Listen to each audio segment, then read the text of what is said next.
De nuevo, hermanos, es un placer para mí compartir la palabra del Señor. Y esta mañana quiero llevarles, por favor, al libro de los Hechos, en el capítulo 17, los versículos del 22 al 34. Ahí vamos a tener la lectura de la palabra esta mañana. Y quiero, antes de todo, orar al Señor para tener su dirección en la enseñanza de su palabra. Oremos. Padre nuestro, que estás en el cielo, en esta mañana, Señor, queremos darte las gracias por el don de la vida, por el regalo maravilloso, Señor, que nos has dado a todos de levantarnos este día y de disfrutar de todo lo que tú nos das. Gracias también porque nos permites acercarnos a tu palabra y aprender de ella. Te ruego, Señor, que por favor abras nuestro entendimiento y que podamos así comprender el mensaje de tu palabra. Muchas gracias, Señor, porque yo sé que esta palabra es viva y eficaz y más cortante que toda espada de dos filos. Gracias, Señor, por tu amor y por tu gracia. En el nombre de Jesús. Amén. Bien, hermanos, hemos estado haciendo enseñanzas en relación a la familia y esta mañana también quiero compartir el tema la familia y el Dios no conocido. Ahí en el libro de los Hechos, en el capítulo 17, del versículo 22 al 34. Quiero darle lectura a esta porción. Dice así: Entonces Pablo, puesto en pie en medio del Areópago, dijo: Varones atenienses, en todo observo que sois muy religiosos, porque pasando y mirando vuestros santuarios, hallé también un altar en el cual estaba esta inscripción: al Dios no conocido, al que vosotros adoráis, pues sin conocerle es a quien yo os anuncio.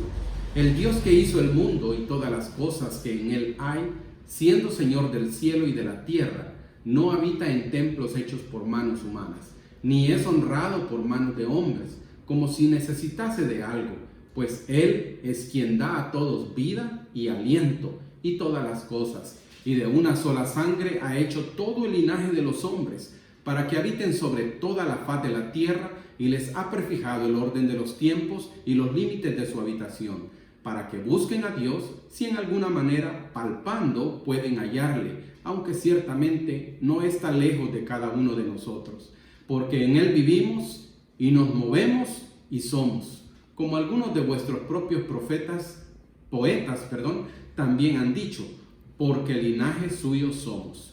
Siendo pues linaje de Dios, no debemos pensar que la divinidad sea semejante a oro o plata o piedra, escultura de arte y de imaginación de hombres. Pero Dios, habiendo pasado por alto los tiempos de esta ignorancia, ahora manda a todos los hombres en todo lugar que se arrepientan, por cuanto ha establecido un día en el cual juzgará al mundo con justicia por aquel varón a quien designó, dando fe a todos con haberle levantado de los muertos. Hermanos,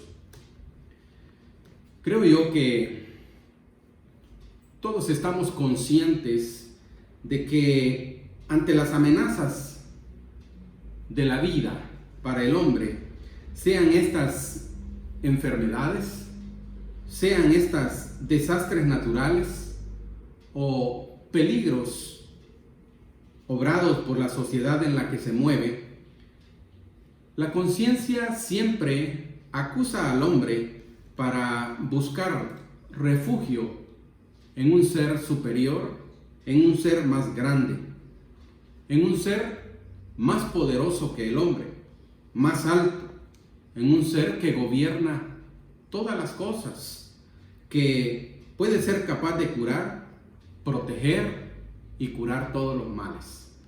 El hombre siempre busca un refugio y ese ser supremo solo puede ser el Dios de la Biblia, a quien por la incredulidad y por la falta de conocimiento el hombre lo relega y lo cambia en su mente y en su corazón. Ese Dios es el que debe de ser creído realmente y buscado por todos. Pero en contraste a todo esto, la familia hace sus propios dioses y los elevan y sustituyen al Dios verdadero. Pablo se encontraba en la ciudad de Atenas y dice en el capítulo 17 de este libro de los Hechos, en el versículo 16, que mientras Pablo esperaba ahí en Atenas, su espíritu se enardecía viendo a la ciudad entregada a la idolatría. Recordemos que era una sociedad compuesta también, como todas, por familias, como la nuestra. Nuestra sociedad, por supuesto, está compuesta por familias y también, en alguna medida, si Pablo estuviera con nosotros, quizá también, como dice en este versículo, su espíritu se enardeciera también al ver a nuestras familias, quizá entregadas también en su propia idolatría. Pablo entonces pone en evidencia el mensaje y la razón por la cual la familia necesita cambiar su visión, la perspectiva del mundo, la necesidad que tenemos todos de fijar nuestra mirada en el Dios verdadero. Y en la lectura que continúa, que anteriormente hicimos, Pablo entonces pone en evidencia el error cometido por aquella sociedad, por las familias que ahí la habitan, la componen, y en adelante, en los versículos que ya leímos, como mencioné, ahí encontramos lo que Pablo dice. Entonces, en primer lugar, yo quiero hacer un reconocimiento en esta lectura especialmente en este momento en el que Pablo, al observar lo que aquellas personas hacían, comienza diciéndoles: varones atenienses, en todo observo que sois muy religiosos. El Dios no conocido es un Dios que sigue siendo el mismo hasta el día de hoy. Es decir, el mismo a quien Pablo les hace el señalamiento de que ellos no lo conocían, pero que sin embargo entre todos sus altares tenían un altar que decía: al Dios no conocido. Es el mismo Dios al que nuestra sociedad también hoy, aunque aparentemente le conocen, puede ser realmente no conocido. Al que las familias nuestras, incluyendo a las familias que conocemos de la Biblia, muchos incluso pudiera ser que no conozcan al Dios de la Biblia. Pero ese Dios, dice Pablo, tiene algunas características bien importantes y son las que quiero señalar acá. El Dios no conocido es el creador de todas las cosas, dice Pablo.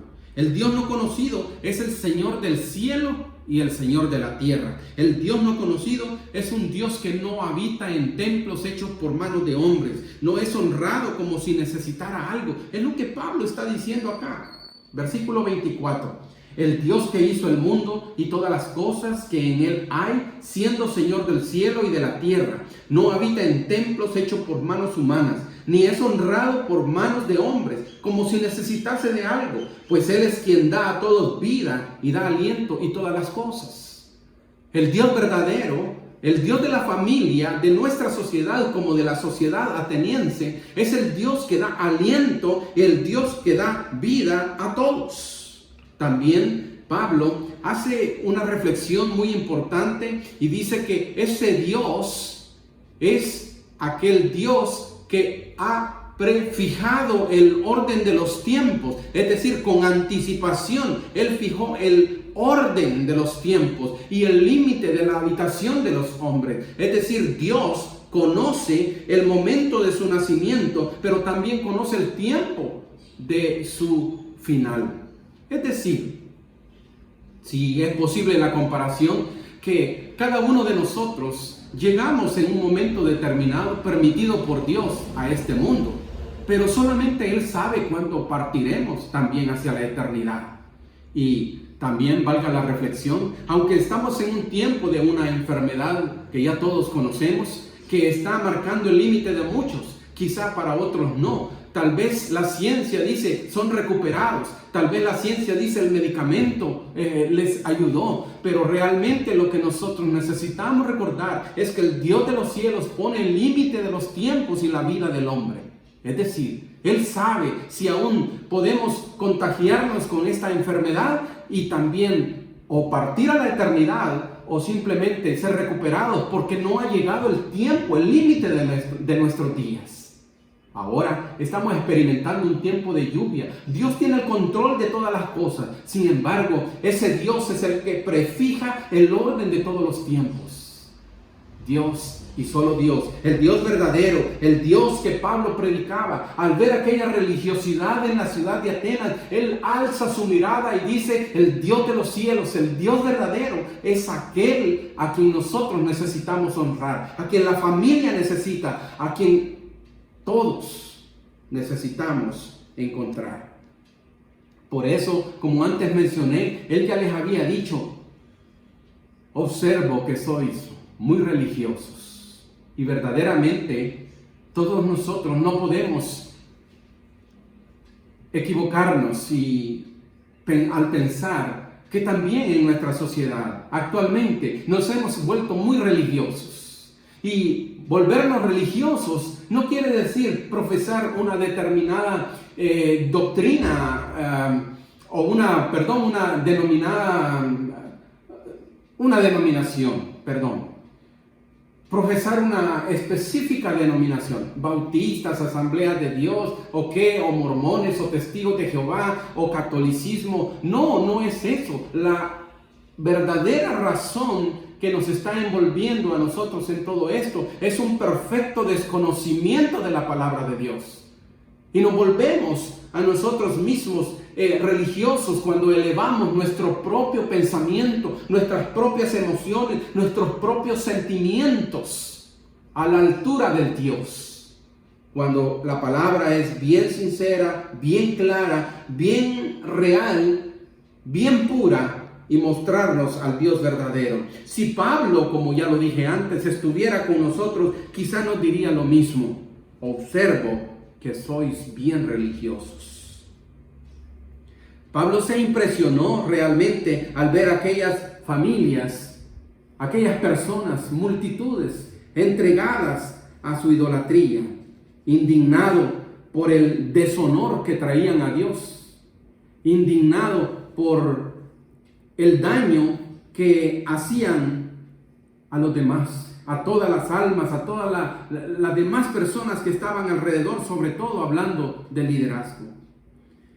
Le apenaba tanto desconocimiento del verdadero Dios en una sociedad populosa y culta como las que nos rodean hoy a nosotros. Porque no podemos negarlo. Nosotros ahora tenemos tanto conocimiento, pero realmente desconocemos mucho. Nosotros ahora vivimos en una era de mucha información, donde nos informamos de todo alrededor del mundo, pero realmente estamos desinformados. Donde aparentemente conocemos, pero no conocemos nada. Donde cada uno de nosotros creemos conocer y sacamos nuestras propias conclusiones y así bajo ese rumbo caminamos. En conclusión, en esta primera parte de esta enseñanza, quiero decir que el Dios del cual Pablo enseñaba es el mismo hoy en nuestro tiempo. Quizá nos hemos vuelto muy religiosos, dejando de lado el verdadero entendimiento del Dios de los cielos, y nos preocupa más nuestro sentimiento, como ya lo dije, nuestras emociones. Y respecto a Dios, nos olvidamos de Él y su palabra y el lugar que le corresponde. Hacemos nuestro propio Dios y así lo veneramos y así lo adoramos. Me explico de esta manera.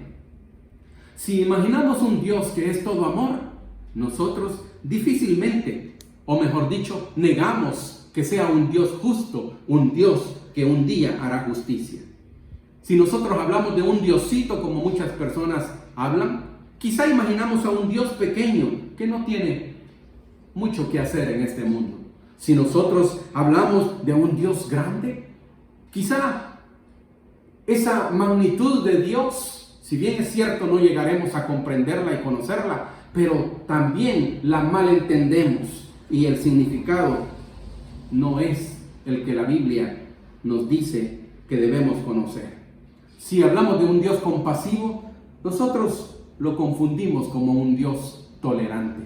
Así es que el desconocimiento de la palabra de Dios nos lleva a formar nuestros propios dioses, nuestras propias ideas, nuestro propio conocimiento, y así caminamos en pos de la vida, sin realmente atender el llamado de la Escritura. Y Pablo, por eso, su corazón se enardecía al ver el desconocimiento de aquella sociedad. Y por eso la iglesia de hoy, las familias donde nosotros vivimos o nos encontramos en nuestra comunidad, deberíamos también tener nuestro corazón enardecido al ver a los vecinos, al ver a la comunidad enardecida en su propia idolatría o envuelta en su propio conocimiento. En segundo lugar, yo quiero que usted observe que Pablo, al hablar de un Dios no conocido, les muestra a las familias que ese Dios es posible encontrarlo. Vea que hay un propósito en Pablo al mostrarles a ellos al Dios no conocido que ellos tenían en su altar solo de nombre. El versículo 27 en adelante al 28 o 29 dice así: para que busquen a Dios, si en alguna manera palpando pueden hallarle, aunque ciertamente no está lejos de cada uno de nosotros, porque en Él vivimos y nos movemos y somos, como algunos de vuestros propios poetas también han dicho, porque linaje suyo somos.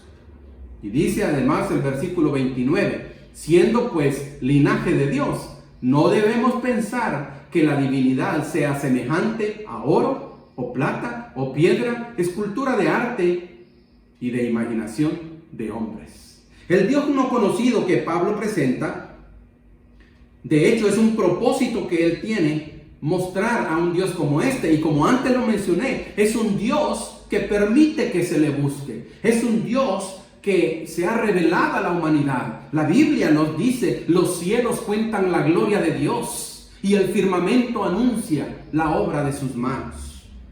Es un Dios que permite que se le busque. Es un Dios que no está lejos de todos, como ahí lo hemos leído.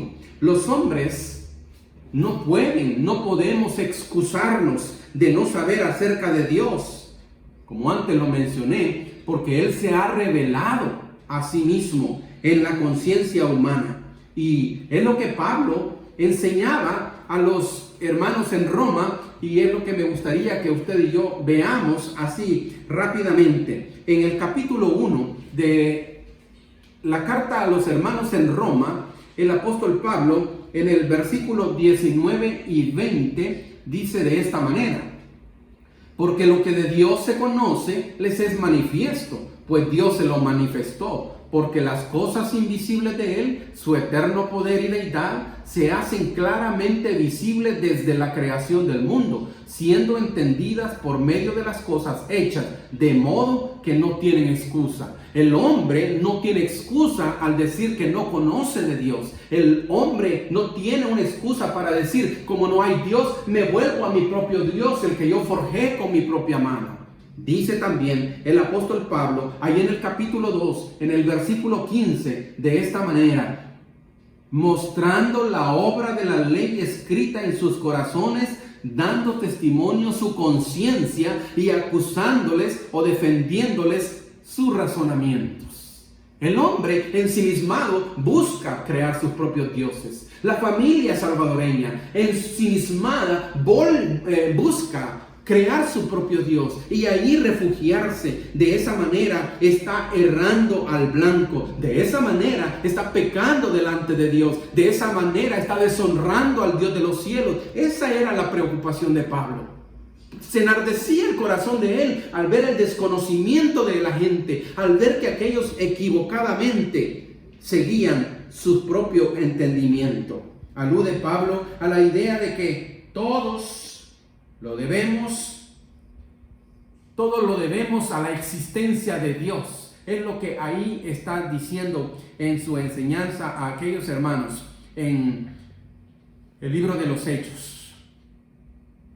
Porque en Él vivimos y nos movemos y somos. Es un pensamiento de un pensador ahí griego, pero eso es algo que Pablo lo utilizó para hacerlo realidad para las personas que le escuchaban. Y de cierto, hasta el día de hoy, nosotros como hijos de Dios, al conocerlo a Él, sabemos que en Él vivimos, sabemos que en Él nos movemos y sabemos que en Él somos. La Escritura nos enseña en el Evangelio de Juan, Él es la vid, nosotros los pámpanos, Él es la raíz y nosotros las ramas de ese árbol.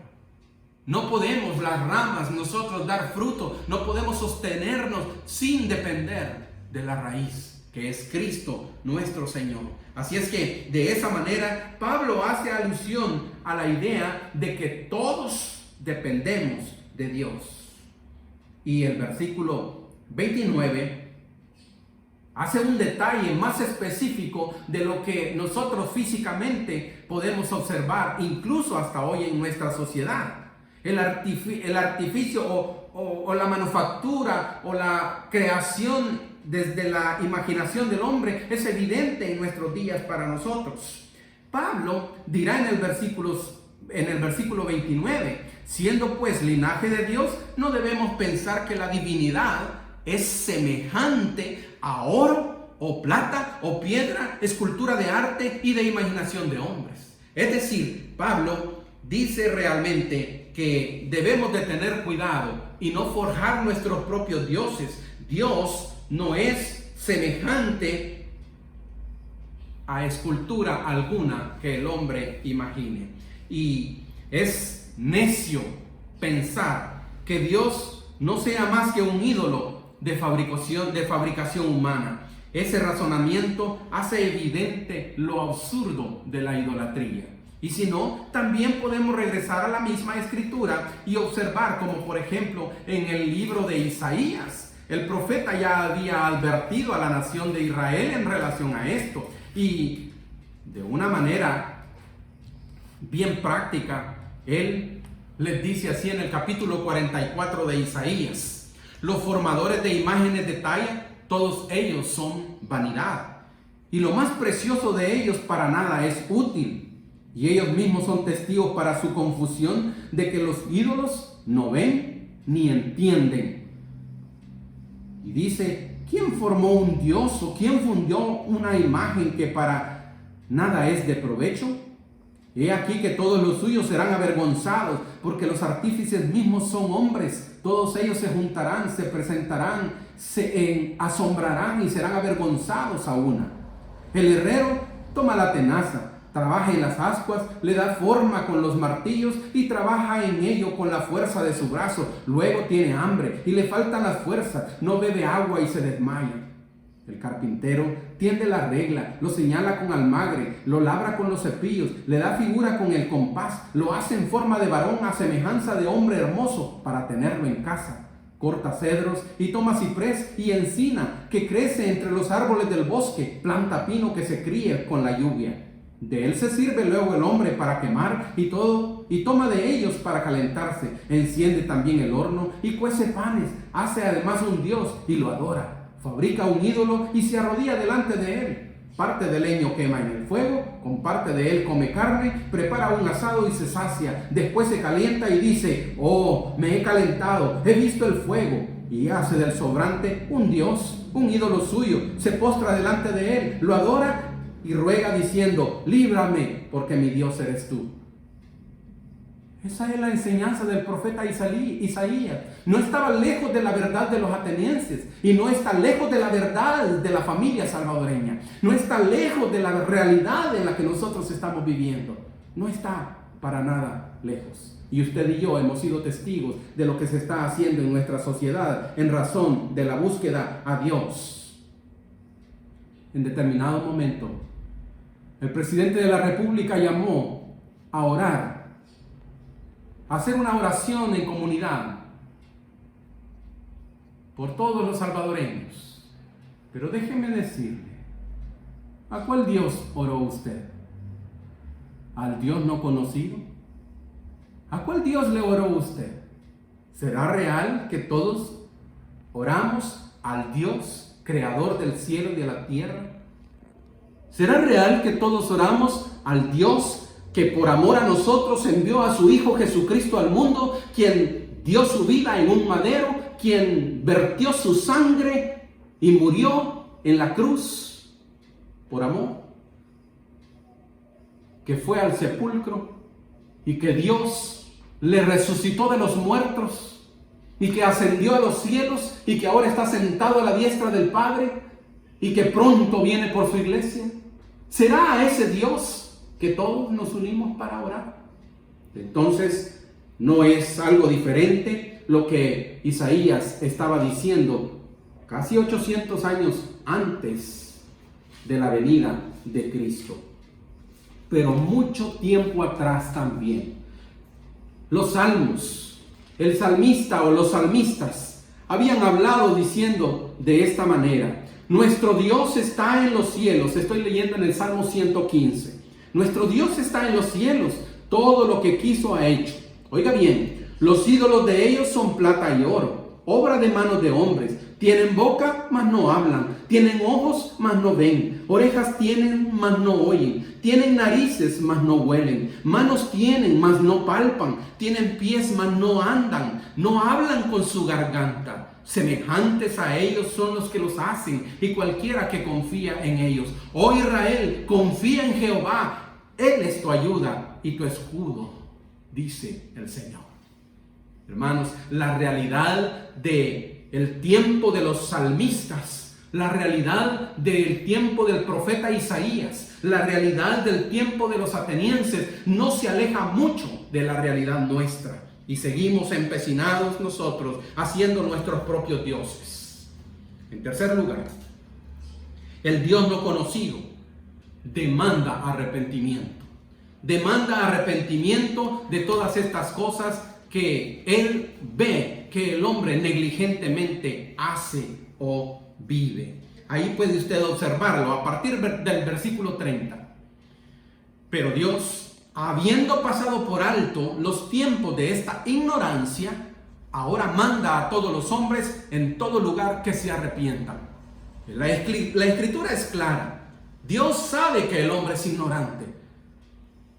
La escritura advierte que Dios entiende el corazón del hombre que de continuo busca solo hacer el mal. Dios entiende el corazón del hombre que siempre es altanero y soberbio.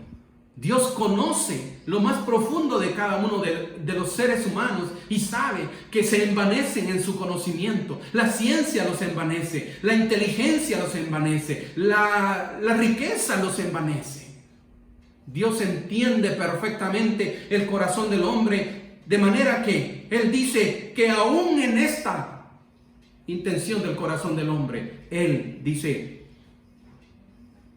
pasa por alto los tiempos de esa ignorancia y manda a todos los hombres en todo lugar que se arrepientan. Nuestra familia necesita recordar esto. ¿Cómo estamos nosotros advirtiendo la presencia de Dios en nuestras vidas? ¿Cómo estamos viviendo nuestra fe en el Señor? Y de hecho, la familia salvadoreña, todos necesitamos volvernos al Dios de los cielos. Él pasa por alto esa ignorancia, no queriendo que ninguno perezca, sino que todos lleguen al arrepentimiento, dice el apóstol Pedro en su segunda carta en el capítulo 3 y versículo 4. No queriendo que ninguno perezca, sino que todos lleguen al arrepentimiento. De igual manera, los salmistas ya habían advertido que el Dios todopoderoso, el Dios creador de los cielos, el Dios que Pablo está presentando a los atenienses, es un Dios lento para la ira y grande en misericordia. El Dios no conocido tiene esas características.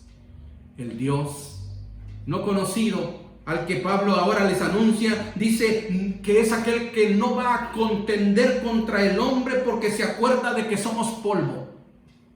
Y todavía extiende su mano de misericordia y todavía extiende su mano de perdón para que nos acerquemos a Él, para que lleguemos a Él, para que nos arrepintamos de nuestro propio conocimiento vano y que al final también nos llevará a un lugar lejos de Dios. Cada familia entonces somos responsables de que Dios en nuestro tiempo de necesidad derrame de su bondad a nosotros. Examinemos cada uno de nuestros proceder y veamos nuestros errores, donde estamos cada uno de nosotros en relación al verdadero Dios. Por eso esta mañana quise compartir con ustedes esta porción donde Pablo advierte la religiosidad de aquella sociedad que no se aleja mucho, como ya antes lo mencioné, a la nuestra. Una sociedad envuelta en nuestras propias necesidades, sumergidos en nuestras propias opiniones. Para nosotros es difícil comprender cómo el liderazgo político de nuestra nación se enfrasca en discusiones áridas, se enfrasca en discusiones que al final no terminan en nada, y observamos nosotros solo el interés personal reflejado, el interés de partidos políticos, los cuales hacen que verdaderamente se olviden, en primer lugar, del Dios de los cielos y su soberanía, su poder y su bondad y su misericordia y su perdón para todos. Pero también se olvidan de la familia salvadoreña que sufre en este tiempo a causa de la enfermedad que está azotando al mundo y ahora también a causa de esta tormenta que ha llegado a nuestro país. Quiero ir concluyendo y quiero decir ahora lo que aquí se muestra. Dice la Escritura en el versículo 31. Dios mandó arrepentimiento según el versículo 30. Pero ahora dice, por cuanto ha establecido un día en el cual juzgará al mundo con justicia, por aquel varón a quien designó, dando fe a todos, con haberle levantado de los muertos. Él juzgará al mundo. Él es justo. Nos parece entonces a nosotros que como familias necesitamos volvernos al Dios de los cielos, porque Él vendrá un día por su pueblo, porque Él no pasará por alto el pecado del hombre al negar su grandeza, su fidelidad, al negar su presencia, al negar su perdón que ofrece para todos por medio de su Hijo Jesucristo. Ya lo leímos ahí en el versículo 31, el Dios de los cielos, Él designó a Jesucristo, su Hijo, para juzgar al mundo. Dios le da realmente fe a todos de que Él le levantó de los muertos. Jesucristo, el Hijo de Dios, Jesucristo nuestro Señor, Jesucristo, el Salvador del mundo, es aquel, hermanos, amigos, que todos necesitamos. Quizá en medio de nuestra sociedad esté la misma situación que en la sociedad ateniense. Quizá todavía Él sigue siendo el Dios no conocido, a quien usted y yo no podemos negar, sin excusas. Todos tenemos conciencia de que hay un Dios grande. Todos tenemos conciencia de que hay un Dios que permite, que controla el universo. Volvámonos a Él. La familia, necesitamos volvernos al Señor. ¿Y usted? Esa es mi pregunta. ¿Cuál será su respuesta? Aquellos dieron una respuesta. Y también quiero terminarla leyendo. Dice el versículo 32, que cuando oyeron que Pablo les enseñaba y que Pablo les hablaba acerca de la resurrección de Jesucristo o de la resurrección de los muertos, dice, unos se burlaron y otros decían, ya te oiremos de esto en otra ocasión. ¿Qué hará usted? ¿Se burlará también de la enseñanza de la Escritura o hará como lo que dice el versículo 34? Mas algunos creyeron juntándose con Pablo. Bueno, ahí está el Señor, extendiendo su mano, extendiendo su gracia para todos. Bendito sea el nombre de nuestro Señor Jesucristo. Honra y gloria a su nombre.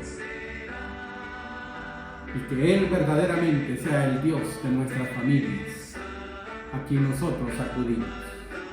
Oremos.